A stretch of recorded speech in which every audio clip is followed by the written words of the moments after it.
The night sky over Earth looked calm, but deep in the cold dark of space, something stirred. A signal, weak, broken, almost like a whisper, drifted across the stars. It sounded human. It begged for help. "Please, anyone, help us." The message repeated, static tearing at the words. It was not from any known Earth outpost. The origin was far beyond human territory, near the edge of a dead star system. At first, Earth Command thought it was a mistake. No human mission had ever gone that far. Yet the voice in the signal sounded real. Tired. Afraid. Human. Inside the main command center, technicians worked without rest. The signal was analyzed, decoded, broken apart. Everything about it felt wrong. Too faint to track, too perfect to ignore. Admiral Raines stood before the giant screen, hands behind his back, eyes locked on the looping transmission. The voice haunted him. If there was even a small chance that it was real, they had to respond. "Launch a deep space probe," he ordered. "I want eyes on that system in 6 hours." The probe left Earth, tearing into the void, guided by the faint signal. But as it neared the source, the signal stopped. Dead silence. Then, nothing. But the probe kept recording. And what it saw would freeze the blood of anyone who looked. Drifting near the barren remains of a shattered moon was a massive ship, alien, but not abandoned. Strange lights pulsed along its hull like a heartbeat. Around it, broken ships floated, some alien, some human. No living crew was detected. No distress beacons. Only wreckage, sharp and torn like teeth marks from some great predator. And yet, the faint signal had not come from any of the ships. It came from a floating satellite, one that did not match human design, or alien. It was something else. Something made to look human. The probe's last transmission showed a close-up of the satellite before static consumed the feed.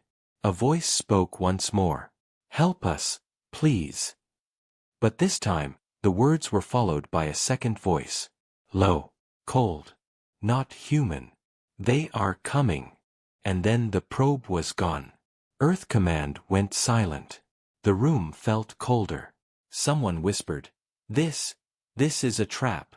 Admiral Raines clenched his jaw. If it was a trap, who, or what, had set it? And why use a human voice? No one knew that far beyond the dead star system, something had already started moving. Something old. Something that had been waiting for this exact moment. In the deep dark, alien ships stirred like sleeping beasts waking to a scent. They had cast their bait well, a single plea for help.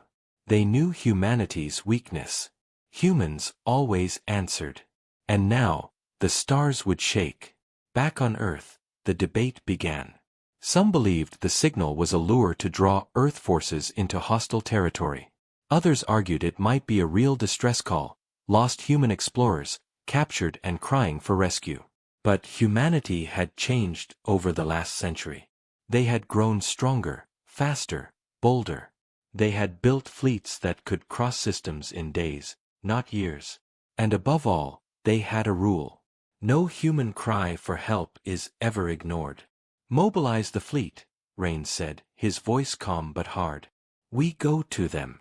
Around him, officers hesitated. One finally asked, "Sir, what if this is a trap?" Raines stared at the dark void on the screen, where the probe had last seen the satellite. "Then we will show them," he said, "what happens when someone thinks they can hunt humanity." Somewhere, out there in the black, alien hunters prepared their ambush. They believed humanity would come weak, unprepared, desperate to save their own. But humanity was no prey. And soon, the galaxy would learn that the signal they sent had awakened something far more dangerous than they had planned for. The countdown began. Engines roared. Carriers and battleships lifted from their docks, filling the skies. Civilians watched from cities across Earth, their hearts pounding. They didn't know what waited out there. But they knew one thing: when humans answered a call for help, they did not come softly. And far away, in the shadows of broken worlds, alien voices whispered. They did not fear humanity yet. They would. Because the trap was set. The bait was perfect. But what came next would shake the stars. The human fleet left orbit, engines burning like blue fire against the dark. 50 ships, carriers, destroyers, and fast escorts moved as one. At the front was the Soul's Wrath, flagship of Admiral Rains. On the bridge, the crew worked in silence. The last image from the probe played again, frozen on the strange satellite with the human-like voice. No one wanted to say it out loud, but the fear was there. What if this was not a rescue? What if it was a slaughter waiting to happen? Commander Hale broke the silence. Admiral, do we have confirmation of human life signs? None, Rains said, staring at the image. But the voice is human. Or it was made to sound human. And if it's fake? Then, Rains said, his voice like steel, we teach whoever made it that humans do not forgive. Hours later, the fleet slipped past the edge of human-controlled space and into the dead star system. The wreckage seen by the probe still drifted there. Broken ships, frozen bodies, torn metal like bones of giants. The alien vessel pulsed faintly, lights beating like a slow heart. The human fleet spread out, sensors sweeping every fragment of rock and metal. Yet, no movement. No energy spikes. No signs of life. Only silence. Then the signal returned. Please, help us. It came from the satellite again. Faint. Weak. Begging. But this time, the message carried something new. A set of coordinates. Far beyond the dead system, deeper into unknown space. Rains frowned. They're leading us farther out. Hale looked uneasy. Sir, this is a trail. They want us to follow. They want us to be afraid, Rains replied. But fear is their mistake. The fleet moved forward. Past shattered moons. Past broken ships. Past places where battles had been fought long before humanity had even walked on Earth. And then, the traps began. The first strike came from nowhere. A flash of light. A human escort ship, the Valor, shook violently as something ripped through its hull. Warnings blared. Shields collapsed. Then, silence, before the Valor exploded into fragments of fire and steel. They're here, someone shouted. But no enemy ship appeared. Only shadows. Echoes. Faint distortions in the dark. Cloaked ships. Hundreds of them. The enemy had been waiting.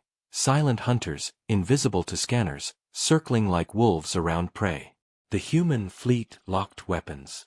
Energy cannons burned, tearing through the dark. The first alien ships shimmered into view as their cloaks failed under heavy fire. Sleek, sharp designs like blades with glowing veins of blue. The battle exploded. Beams of light cut across the void.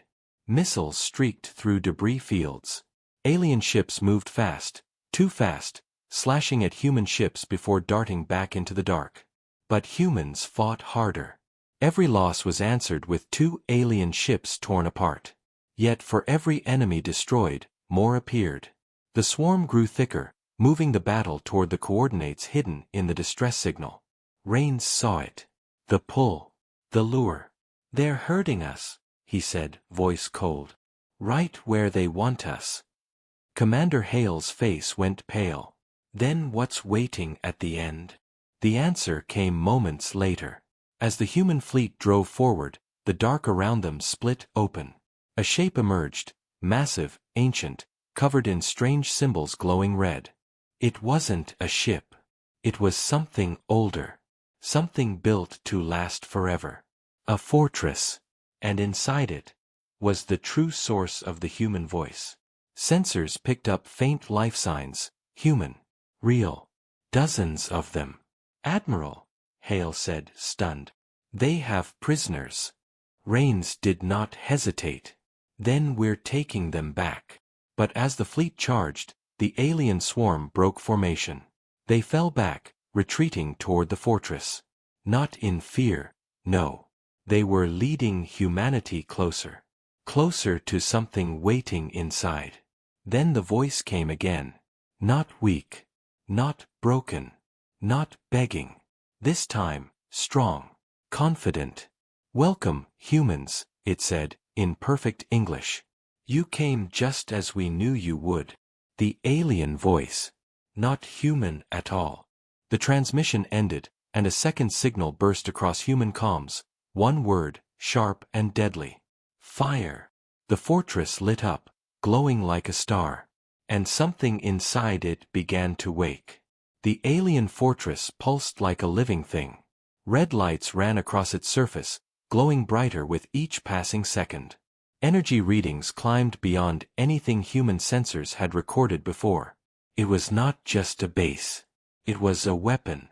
Admiral Raines stood on the bridge of Soul's Wrath, watching the impossible unfold. Shields to maximum. Form a defensive line. Do not let them isolate us. The fleet moved quickly, ships locking together in formation. Alien hunters circled in the distance but did not attack. They waited, as though confident the fortress would finish the job. Commander Hale spoke, voice tight.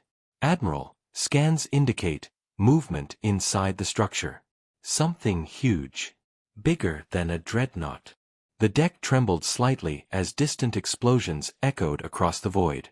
The fortress began to open, massive plates sliding apart like the jaws of a predator. From inside, something emerged. It was not a ship. It was a machine. A massive construct, shaped like a twisted star, with arms that spun slowly, drawing power from the fortress itself. Energy built at its core, bright, unstable, like a newborn sun ready to explode. Dr. Vera, Chief Science Officer, stared at her console. That's a Starforge weapon. It can focus energy strong enough to vaporize a planet. One shot, and we're gone. Raines did not blink. Then we destroy it before it fires. The order went out. Human ships surged forward, unleashing a storm of firepower, cannons, railguns, torpedoes. Explosions lit the void like fireworks. Alien-cloaked ships darted in, slashing at human formations, but the fleet held together. The fortress shuddered under the barrage, but the weapon did not stop charging. Then the voice returned. Calm.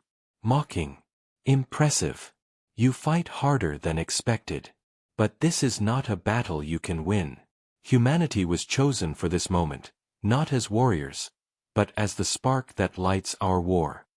Raines growled, "What are you talking about?" The alien voice laughed. "Every great war begins with a cry for help. Yours was easy to create. You heard it, and you came. Now your courage will burn the stars." Before anyone could answer, a second transmission broke through, this one faint, broken, but human. "Don't trust them. It's worse than you think." Commander Hale's eyes went wide. "Sir, human survivors are alive." That message came from inside the fortress. Raines made his decision. Boarding teams. We take that fortress. We save our people. The fleet shifted, covering dropships as they launched toward the alien stronghold. Small crafts streaked across the dark, weaving through debris and enemy fire. Alien fighters tried to intercept, but human escort ships tore them down. As the dropships neared the fortress, its defenses came alive. Turrets the size of towers rotated, spitting beams of light that sliced through space like swords. One dropship exploded instantly. Another spiraled into the void, trailing fire. But the rest broke through, slamming against the fortress hull and latching on like claws. Inside, the boarding teams moved fast, soldiers in heavy armor, weapons ready. The halls were massive, dark, filled with strange alien symbols that pulsed like veins under skin. The air itself felt alive, vibrating faintly as though the fortress was breathing. Then they heard it. Screams. Human screams. Following the sound, they entered a vast chamber lined with cages. Inside, men and women in torn suits, their faces pale, eyes wide with fear. Prisoners. One of them, a battered pilot, looked up and whispered, "You shouldn't have come. It's not what it looks like." Before anyone could ask, the floor shook violently. A deep, grinding noise rolled through the fortress as the massive weapon outside reached full charge. Dr. Vera's voice cut through comms, panicked. "Admiral, the weapon, it's locking onto a target. Not us. Something bigger. Something across the entire sector." Rains frowned. "What target?" Vera hesitated. "A star. They're going to collapse it. Trigger a chain reaction. Wipe out everything within light years." The alien voice returned, soft and cruel. "Welcome to the beginning of your war, humans. You will not die today. You will live to see what your rescue has awakened." The fortress shook again. Lights flared. Energy screamed through its structure. The weapon was seconds away from firing. Rains gave the order. "All ships, everything on that weapon. Now." But as the human fleet unleashed its full power, the fortress completed its charge. And space itself began to burn. The alien weapon fired. Light burst from its core like a newborn sun, tearing through the dark. But it did not strike the human fleet.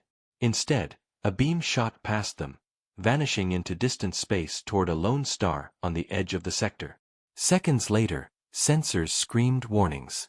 Dr. Vera shouted over comms, "Admiral, gravitational shockwaves. That star is collapsing."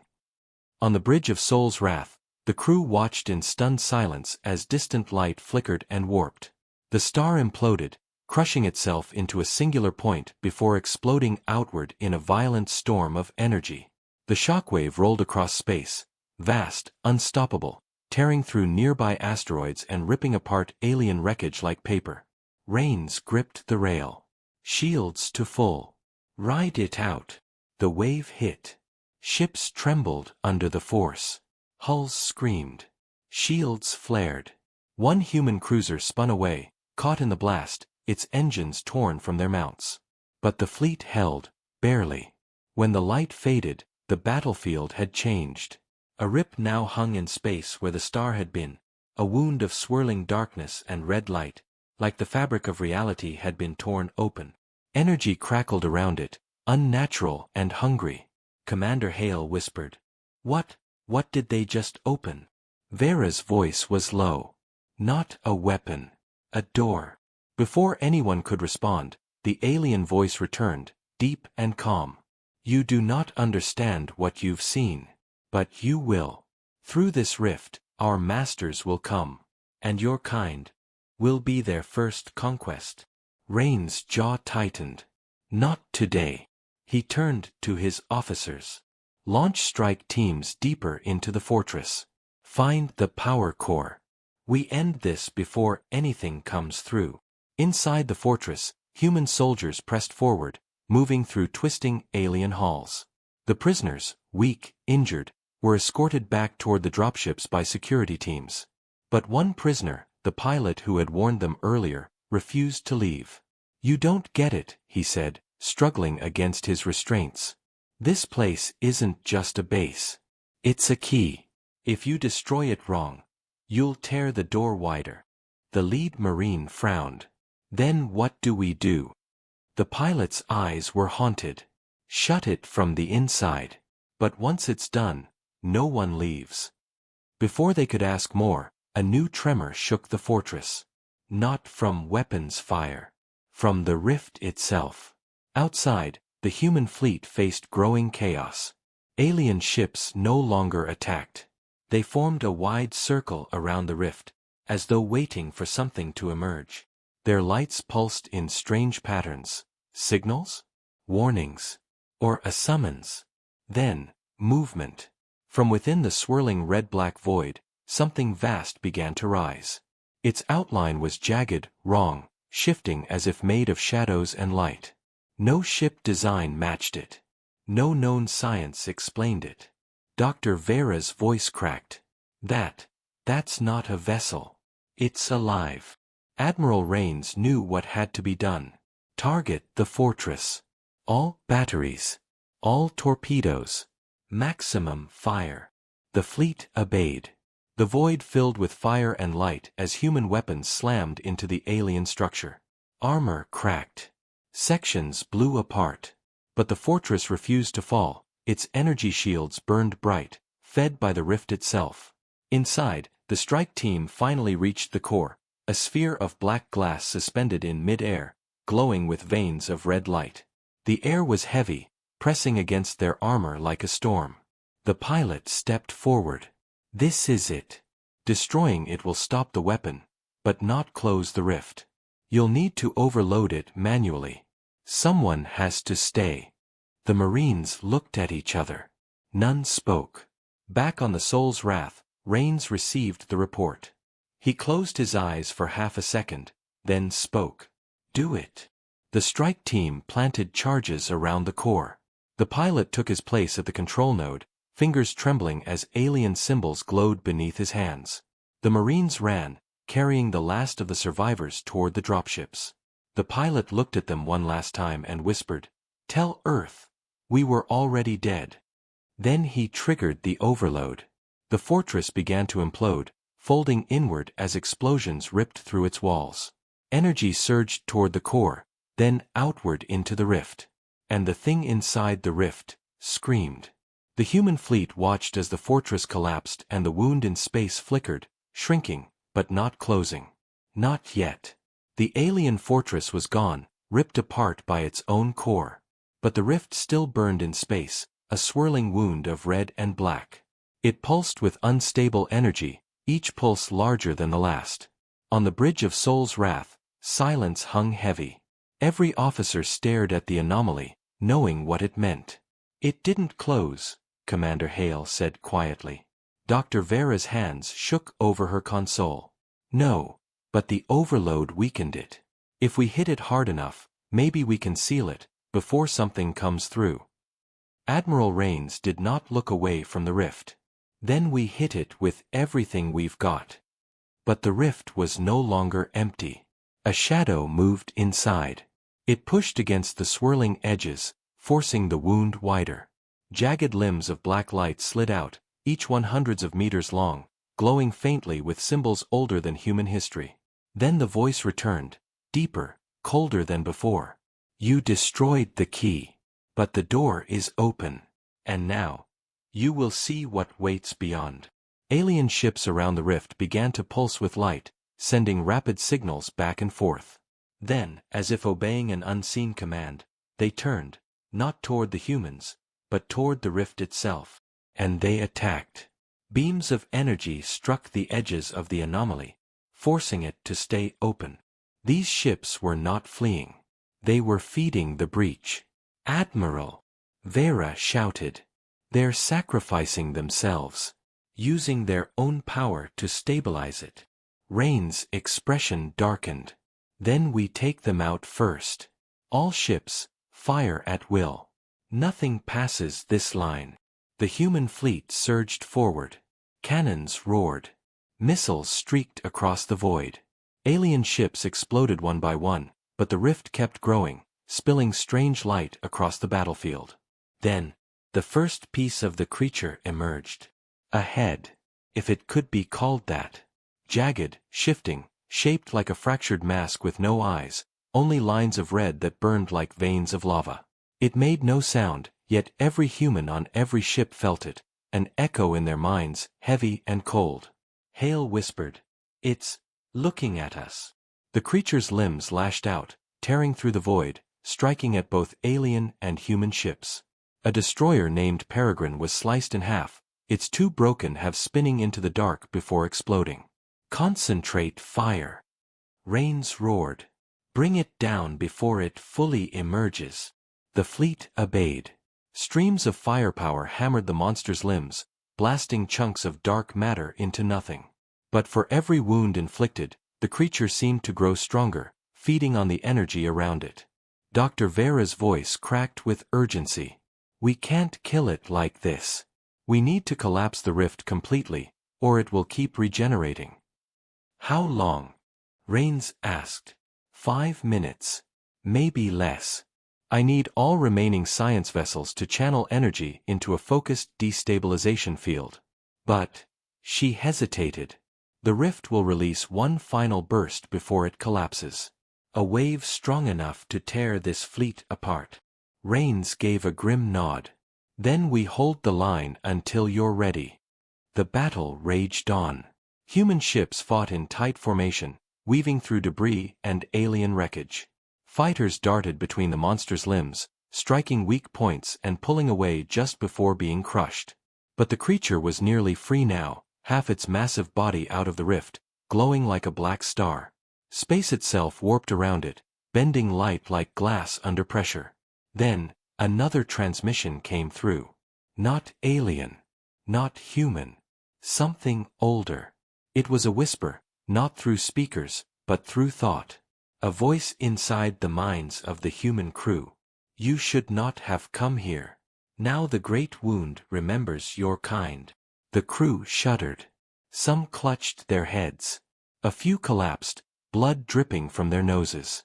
Vera yelled, "Admiral, I have the field ready.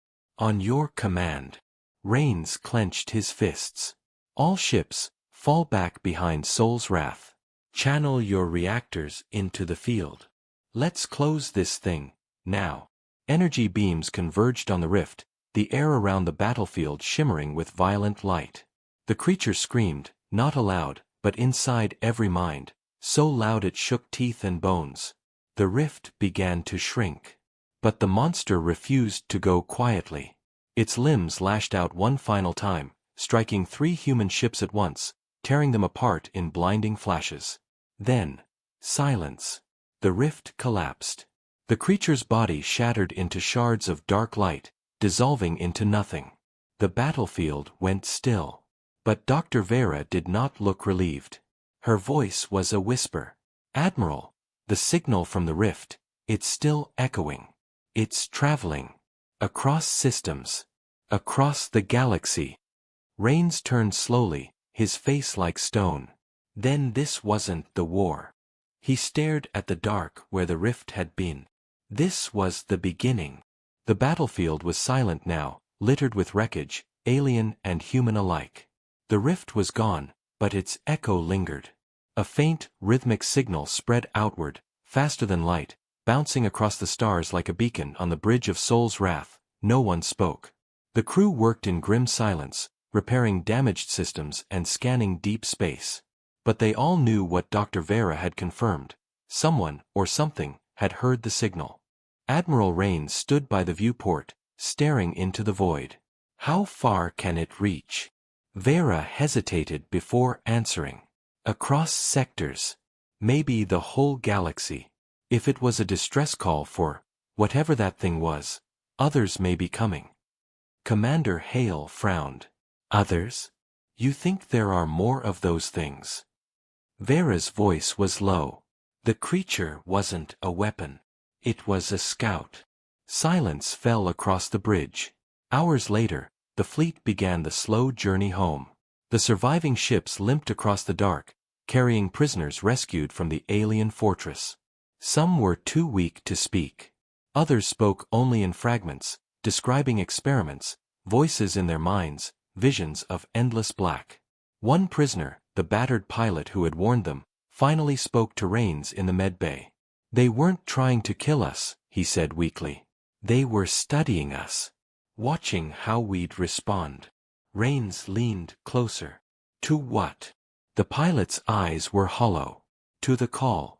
They wanted to know if we'd come. If we'd risk everything for a voice in the dark." Rains felt the weight of the words. Humanity had proven it would. And now, someone out there knew. Back on Earth, the fleet's return was met with silence from the skies. No celebrations, no cheers. News of the battle was locked under military secrecy. Only the highest council members learned the truth about the rift, the creature, and the echo that had gone beyond the stars. A meeting was called in the core defense chamber, where generals, scientists, and leaders of Earth's colonies gathered. Rains stood before them, scarred and weary from the battle, his voice heavy. "We went to answer a human call for help. It was a trap. But it was more than that. It was a test." The council leader, Chancellor Armin, leaned forward. "A test, by who?" Rains shook his head. "We don't know. But the enemy wanted to see if we would come. If we would fight. Now they know. Dr. Vera stepped forward with data projections, showing ripples of energy spreading like waves across the galactic map. Each wave travels farther. It's not just a signal, it's a beacon. And we believe, it's waking something. Murmurs spread across the chamber. Armin frowned. If this awakening happens, what will come through? Vera's face was pale. Something big enough to need a rift the size of a star. The chamber went still. Preparations began immediately. Fleets were reinforced. Weapon research accelerated. Hidden colonies fortified. Yet whispers spread, not just through human ranks, but across alien ones as well. For the destroyed fortress had not belonged to one species. It was built from parts of many, evidence of an alliance, long dead, that had once fought against the same threat now stirring again. That night, Raines stood alone on the observation deck, watching Earth rotate below. Commander Hale joined him. "Sir," Hale said quietly, "what do we tell our people when they ask why we went?" Raines didn't answer right away. His eyes stayed on the stars. Finally, he said, "We tell them the truth. That we heard a voice calling for help. And we went because we're human. Because that's what we do." Hale hesitated. "And when they ask what's coming?" Raines' expression hardened. "We tell them to be ready. Because this was only the first knock on the door." Far beyond Earth, in a system where no human had traveled, ancient machines stirred to life. Their lights burned like cold suns. And somewhere deeper still, past the edge of known space, a shape began to move. Vast, endless, older than galaxies. The signal had reached it. And it was coming. Weeks passed, but fear traveled faster than time. Across the galaxy, whispers of the rift spread. Of a human fleet that had faced something ancient and barely survived. Humanity prepared for war. Shipyards glowed as new battleships rolled off production lines. Orbital defenses lit up around Earth and its colonies. But everyone knew it would not be enough. The threat was bigger than one species. Raines stood in the War Council chamber, looking at a star map. Dozens of red markers flashed, alien fleets moving near human borders. But they were not attacking. They were waiting. Dr. Vera spoke softly. "They saw what we saw. They know what's coming." The first to arrive were the Ketheri, a proud warrior race who had fought humanity in border skirmishes for decades. Their commander, a tall figure with silver armor and sharp mandibles, stepped forward and bowed slightly. "We have fought you, bled with you, hated you. But this..." The alien glanced at the star map, where the rift's energy still pulsed faintly. "This we cannot fight alone. We will stand with you." Then came the Valen. Then the Rick. Species who had never trusted humans now sent envoys, warriors, and ships. An alliance began to form, not of peace, but of survival. Still, the question remained, what was coming? That answer arrived when the next rift opened. It tore through space in a system far from Earth, near a barren world long forgotten. The human-allied fleet raced there, thousands of ships forming a massive wall of steel and fire. The rift pulsed.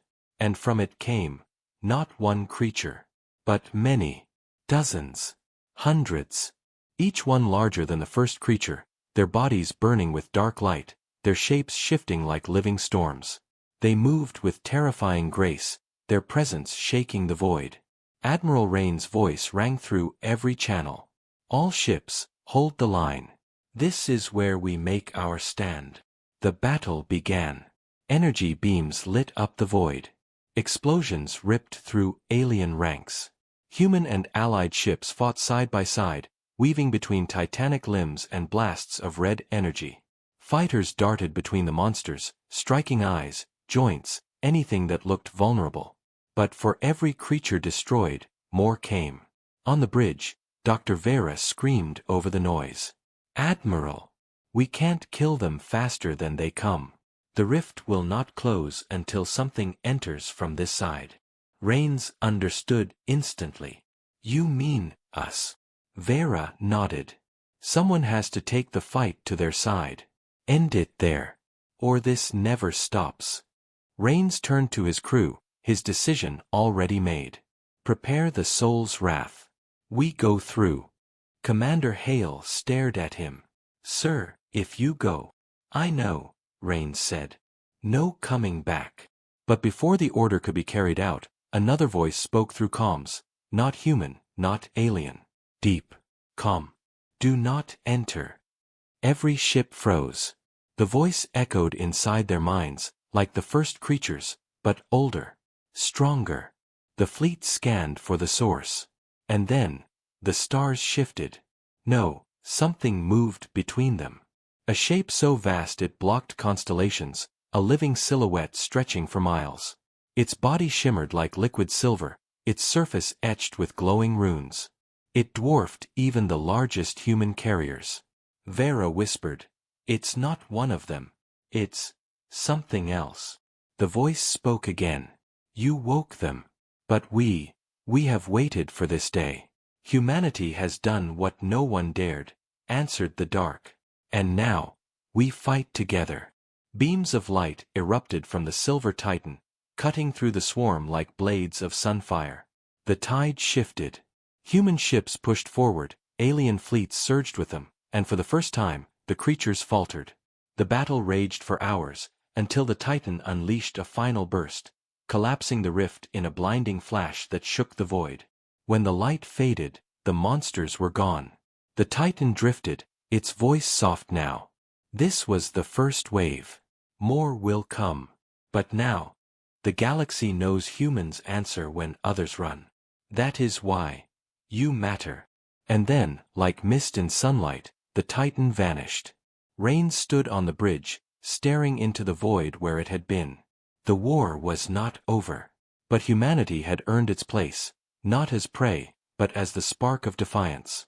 Across the galaxy, stories spread of the day humans stood against the dark. And somewhere, beyond the stars, shadows stirred again, watching, waiting.